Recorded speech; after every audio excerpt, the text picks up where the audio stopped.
Hey everybody, welcome back to Laugh Napkin. My name is Frank, and today we're looking at 3 stories from the subreddit r/Entitledparents that will hopefully get your blood boiling. So sit back, relax, and let's get annoyed.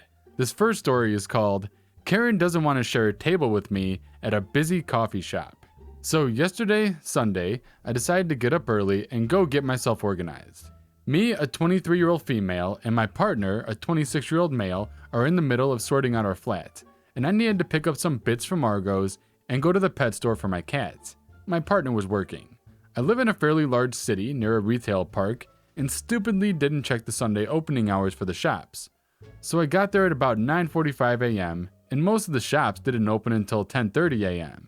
So I found a Costa, which is a coffee shop, and decided to have some breakfast and a drink until the shops actually opened. When I got there, the place was pretty dead, and there was only me and 2 other people in there. The table layout was only in groups of 4, so I sat myself down and just played on my phone for a bit. Turns out there's a little kids workshop that goes on every Sunday nearby. So whilst I was waiting there, it got very busy, very fast. Soon there was nowhere to sit down. I nearly finished my drink, but it was still only 10:15 a.m., and as it was freezing outside, I didn't fancy standing outside the shop until it opened. The queue was quite a bit long at this point, with maybe 20 people or so in line. I noticed a lady, Karen, talking to her husband and looking at me. She was maybe 15th in line. They had a little kid with them, maybe 5 or 6. Karen made a beeline from my table with the little kid in tow. Karen, excuse me, do you mind moving so we can sit down? You guys are more than welcome to sit with me. I'm just waiting for Argos to open in 10 minutes and I'll be off then. Karen, no, you need to move. We want this table to ourselves. You're finished with your drink, so it's unfair for you to hog the table. I'm leaving in literally 10 minutes. I don't want to wait outside in the freezing cold. You're more than welcome to share with me till then. By the time your husband's ordered and got your drinks, I'll have left anyway. Karen raising her voice at me. No, you need to move now. I have a kid that needs to sit down and you're being selfish. Her screeching had alerted one of the baristas who came over and asked if everything was okay. Karen, she has finished her drink and won't move so we can sit down. Tell her she has to leave. I took a pointed sip of my coffee at this point to emphasize I wasn't actually done yet. Barista, miss, she is still drinking her drink. And she is a paying customer as well. She has a right to sit here. She looks at me and says, do you mind sharing your table? I went to say that I'd already offered, but Karen cut over me. Karen, I don't want to share the effing table with her. She needs to leave. Barista, this is a family establishment. I suggest you stop swearing and shouting and either share a table with someone or leave. Fine, I'll leave, and I'll tell everyone not to come here. She storms off grabbing her husband. The barista rolled his eyes at me and went back to the counter. A minute later, a young mother came over and asked if her kid could sit down with me while she ordered drinks. I said yes. I spent 5 minutes playing with the kid, and by the time the young mother came back, I was packing up my bits to go, and they got a nice table to themselves just by being nice. Story number 2 is titled, Entitled Mother-in-Law Lived With Us for 6 months rent-free. So I have a lot of stories about this woman, but today I'm going to focus on the 6 months she lived with us. A little backstory. My husband and I got pregnant very early on in our relationship. I told him he wasn't allowed to propose while I was pregnant because I wanted to make sure he was marrying me, not the baby. He ended up being the best thing that ever happened to me. We bought a house, had our son, then got engaged. My mother-in-law hasn't had a stable job since my husband was in middle school. She lives off the government, has somehow assumed responsibility of several of her friends' children, plus her other grandchild. She has diabetes she doesn't manage, which resulted in her losing most of her toes on her right foot. 3 months before the wedding, mother-in-law, 10-year-old niece, and 3-year-old nephew, no actual relation, but they will stay nephew for simplicity, got kicked out of the house they were staying at and showed up at our door. We live in a 3-bed, 1-bath house. Not very big. Still, we made it work until they found another place to live. I gave the mother-in-law the spare room and put all 3 kids in a room together. Of course, at the same time she moved in with us, the government assistance she had been receiving was cut off. Long story for another day. So her only assistance financially to us were her food stamps and watching our son. I picked up a second job and my husband picked up extra hours. During her time with us, she treated my husband's car like it was a community car. Despite us telling her we don't want smoke in our house or cars, she was caught several times breaking those rules. My tip money would disappear from my purse, my nice camera disappeared, She would sell parts of her food stamps, and instead of doing anything productive, it would go towards cigarettes or weird random knickknacks she tried to display in our house. I said hell no. They were awful. As I said, this was before our wedding. She kept offering to throw me a bridal shower, which I declined knowing she couldn't afford it and I hate her friends. All I asked was she buy her own dress. 2 weeks before the wedding, when no dress was bought, I used a gift card for my actual bridal shower and took her shopping. She hated everything, complained the shop was too expensive and ugly, and wanted to go somewhere else. Again, I was using a gift card. The whole experience was awful. We finally settled on a floral dress she didn't hate. The day of the wedding, she only had to get herself and the nephew ready.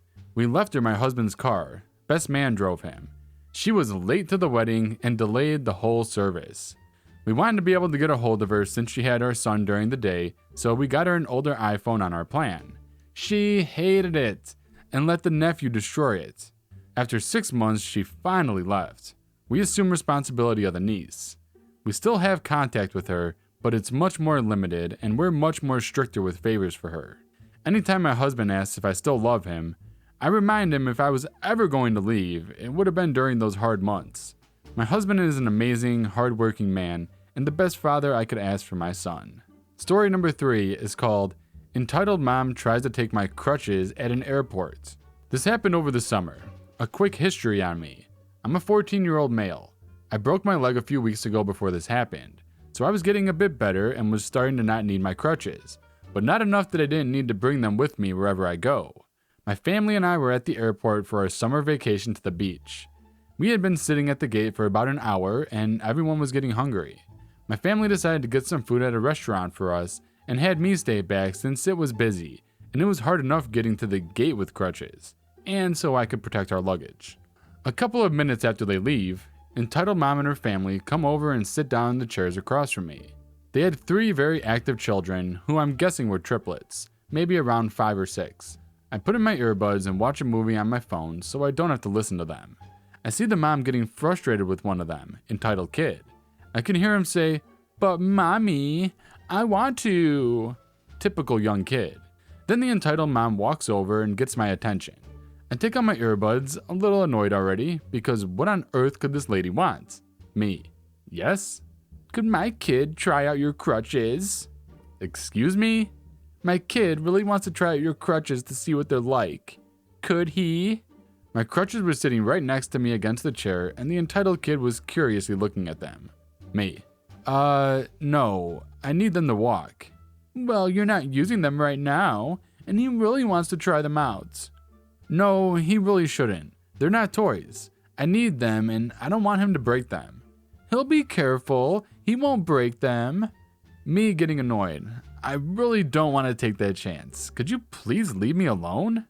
Now I try to go back to my movie, hoping that entitled mom gets the memo that no, her child cannot use my crutches. Then the kid walks over, picks up my crutches, and starts walking around using them. I might have overreacted a bit, but I have anxiety problems, so it's hard to control myself in a situation like this. I scream, "Hey, give those back!" Entitled mom, "You're not using them. He's just curious." It doesn't matter. Those are not toys. Now, with this kid being 6, he wasn't even using them right, making the probability of him breaking them higher. I get up and limp over and take them from him before he does anything else. Entitled kid, "Hey!" Entitled mom, "Hey, give those back." Me now putting them on to walk back. No, they're mine, and I need them. Can't you see that? Entitled kid, "Mommy, make him give them back." At this point, a lot of people were looking, wondering what was going on. The lady working at the desk, AW, walked over. AW, "What's the problem here?" Entitled mom, "This boy won't let my son use his crutches." AW, "Well, he clearly needs them to walk, and you have no right to take them." Entitled mom, now seeing a lot of people watching, huffs and goes back to her seat. I go back to my movie, and everything was fine after that, other than her children being very annoying on the flight. Now, I know that crutches probably can't break, but she still didn't have the right to let her kid use what's helping me to walk. This wasn't all into detail, but since it was over the summer, I don't remember every detail. Thank you for reading. Alright guys, that brings us to the end of today's video. What do you guys think about today's stories? Let me know in the comment section below. And I'll see you guys in the next video.